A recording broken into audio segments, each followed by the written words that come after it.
and you will have to answer questions on what you hear. There will be time for you to read the instructions and questions, and you will have a chance to check your work. All the recordings will be played once only. The test is in 4 sections. At the end of the test, you will be given 10 minutes to transfer your answers to an answer sheet. Now turn to Section 1. Section 1. You will hear a telephone conversation between a customer and an overseas shipping agent. First, you have some time to look at questions 1 to 8. Pause the recording for 30 seconds. You will see that there is an example that has been done for you. On this occasion only, the conversation relating to this will be played first. Good afternoon, Denham's Shipping. How can I be of service? Well, I wish to inquire about sending a container of personal items from the UK to Ireland. The customer wants to send his container to Ireland, so the country of destination is Ireland. You should answer the questions as you listen, because you will not hear the recording a second time. Listen carefully and answer questions 1 to 8. Good afternoon, Denham's Shipping. How can I be of service? Well, I wish to inquire about sending a container of personal items from the UK to Ireland. No problem. Would you like me to give you an estimate of the cost? Yes, please. Well, first of all, may I take your details? Of course. My name's Tim Lafferty. Could you spell your surname for me, please, Tim? Yes, it's Lafferty. L-A-F-F-E-R-T-Y. Thank you, Tim. Now, where would you like us to pick your container up from? My university, if possible. OK. Let me make a note of the address. It's Abbeyfield University. Is that Abbeyfield?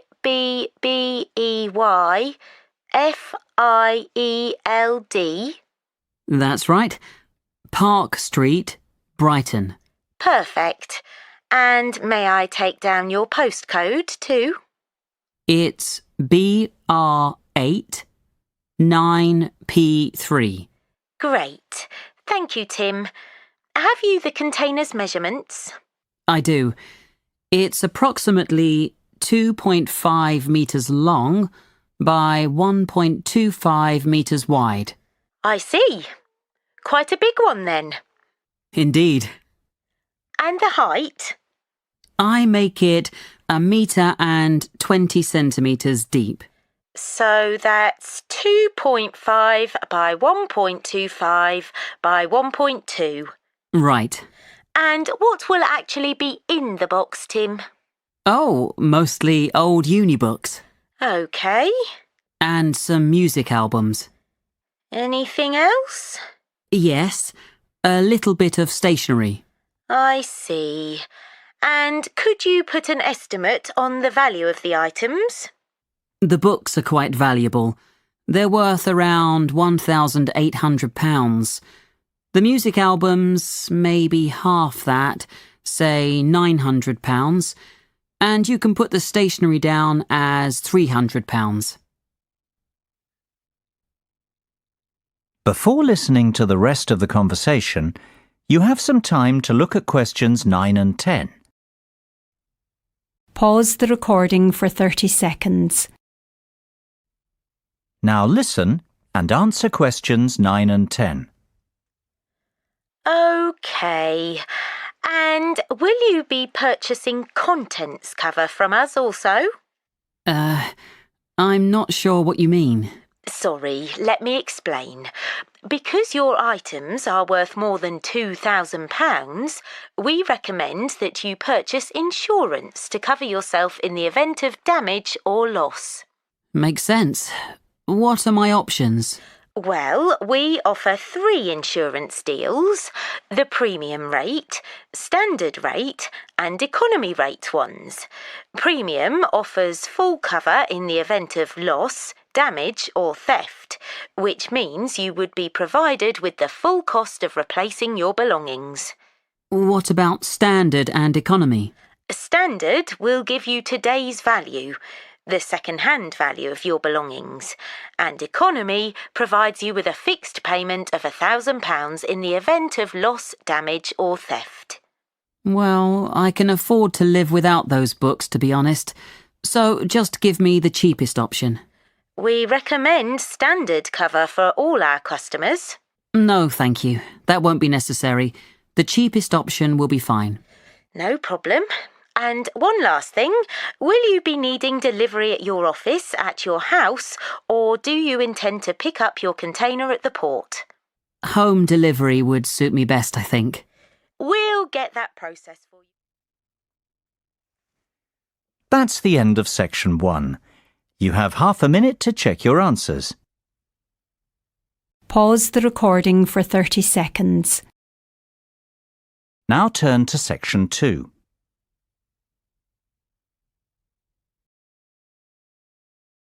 Section 2. You will hear a tour guide talking to her tour group. First, you will have time to look at questions 11 to 15.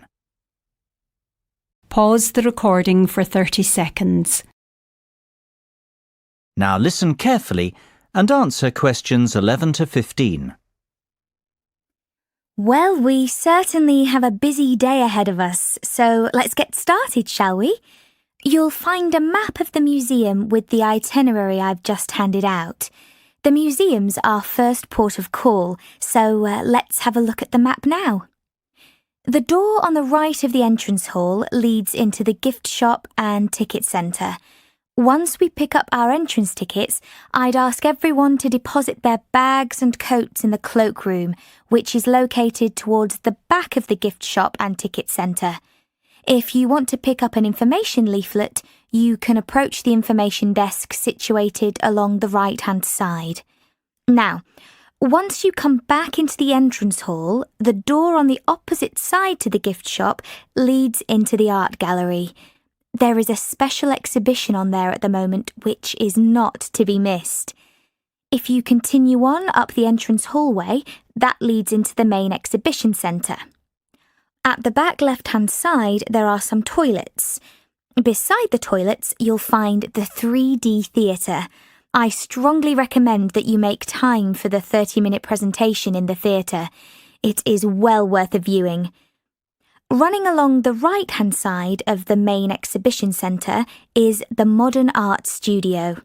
Here, not only can you view some of the most famous works of the 20th century, but you can also sit in on a workshop run by a local artist.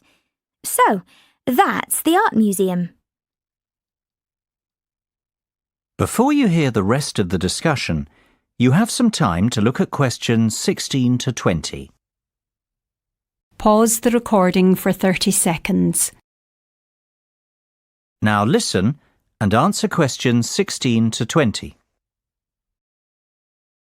Next on the itinerary is the aquarium. Depending on how long we spend at the museum, we might have to give this one a miss. It's not what I'd call a highlight of the day, but it would be a shame if we didn't get to see it, as it's en route to the Solheim Country Club, where we're booked in for lunch at 1 o'clock. Originally, we had planned to stop off at the Milltown Winery afterwards, but we've had to scrap that plan, otherwise we'd never get to the zoological gardens before closing time. We have pre-booked the gardens and must be there by 2:30, so no dilly-dallying please after lunch. Straight back onto the bus. The gardens close at 3:30, so we've an hour there, which should give us ample time to look around. Time allowing, we'll stop off at the famous Stout Brewery after that, if traffic isn't too heavy, and we're in Lincoln before 5. If not, we'll head straight for the National Concert Hall, where you're in for a real treat of an evening, with a performance from the world-renowned cellist Andrei Borovsky. We have to be in our seats by 6:30 sharp. After that, it's back to the hotel for the night, where a buffet meal will be waiting for us at 8:30, or whenever we get back. That is the end of section 2. You now have half a minute to check your answers. Pause the recording for 30 seconds. Now turn to section 3.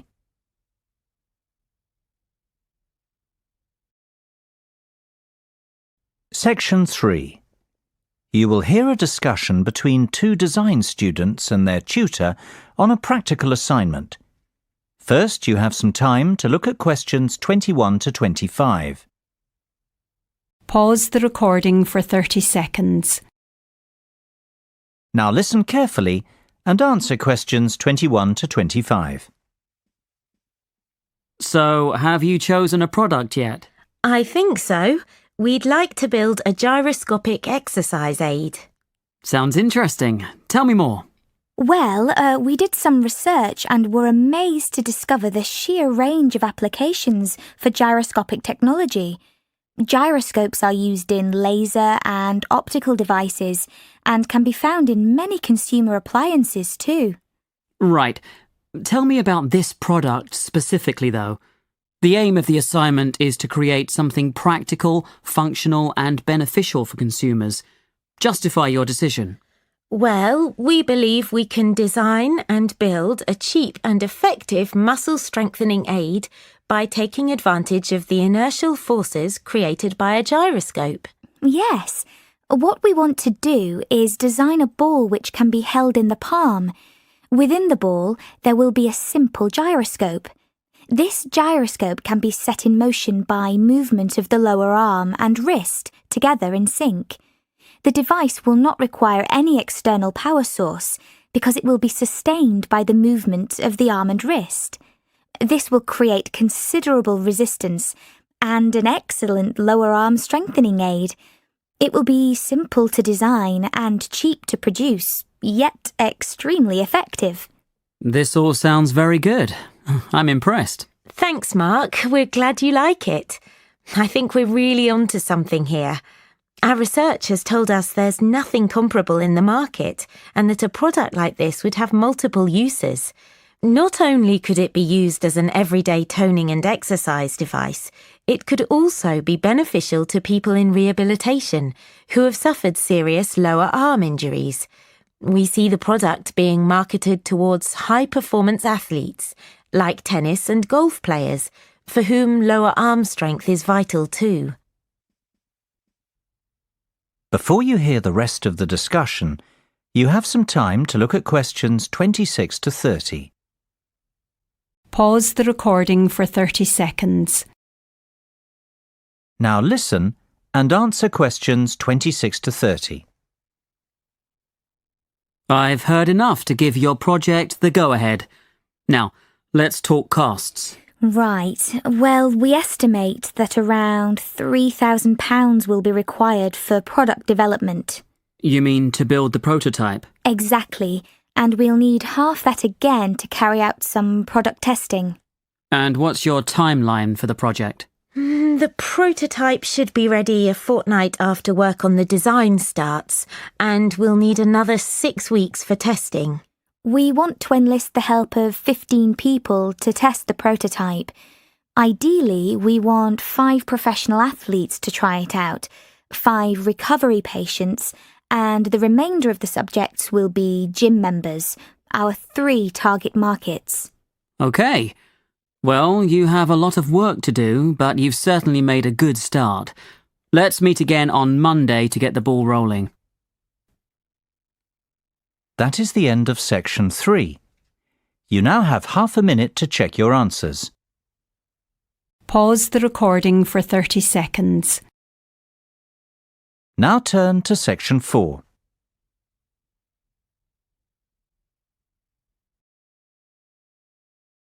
Section 4. You will hear part of a lecture about public speaking. First, you have some time to look at questions 31 to 40. Pause the recording for 1 minute. Now listen carefully and answer questions 31 to 40. It is only natural to feel somewhat nervous before giving a speech, and while a few nerves never did any harm, and can in fact prove beneficial, letting your nerves overcome you can be detrimental. Today's presentation will focus on ways to control those butterflies and help you to give better presentations in future. First and foremost, you've got to know your material. I can't stress that enough. If you fail to prepare, you might as well prepare to fail. Even the most experienced speakers never turn up unprepared and never try to wing it. Personalize your subject and use humour, anecdotes, and conversational language. This will make it easier for you to remember what you want to say. Secondly, practice, practice, practice. Rehearse well in advance, and preferably out loud, and with all the equipment you plan on using. Practice your timing, when to pause and when to breathe, and prepare for the unexpected. Something always goes wrong, especially when you're relying on technology, so always have a backup plan. Get to know your audience before you have to stand up in front of them. Meet and greet them on the way in, perhaps. It is much easier to talk to a group of friends than a group of strangers. And, just as importantly, know your room as well. Arrive early, pace the speaking area, and practice using the microphone and visual aids. The hardest part is trying to relax. Never rush straight into your speech. Begin slowly and address the audience first. In fact, even before you start, take a few deep breaths. 1 1,000, 2 1,000, 3 1,000. This will turn your nervous energy into enthusiasm. Visualization can be a great confidence booster. Visualize yourself making the speech in the way that you intend. Imagine your voice loud and confident, and picture the audience clapping and rooting for you. Remember, people want you to succeed. The audience wants to hear an interesting and insightful speech. They aren't hoping you make a fool of yourself. Whatever you do, avoid making unnecessary apologies. If you make a mistake or two, forget about it. Few will notice, and it will all be forgotten before too long. People often forget the importance of body language. Don't underestimate this. Your words carry far less meaning than your delivery. Success is defined by your intonation and confidence. If you come across as a confident person, people will listen to you. You will command their attention. Stand tall and proud and deliver with conviction. Humans are very bad listeners. We remember less than 25% of what is said and place far more emphasis on how it is said. Last of all, be realistic and give yourself a chance. No one becomes the perfect speaker overnight. It takes time to hone your presentation skills. That is the end of section 4. You now have half a minute to check your answers. Pause the recording for 30 seconds. That is the end of the listening test. In the IELTS test, you would now have 10 minutes to transfer your answers to the listening answer sheet.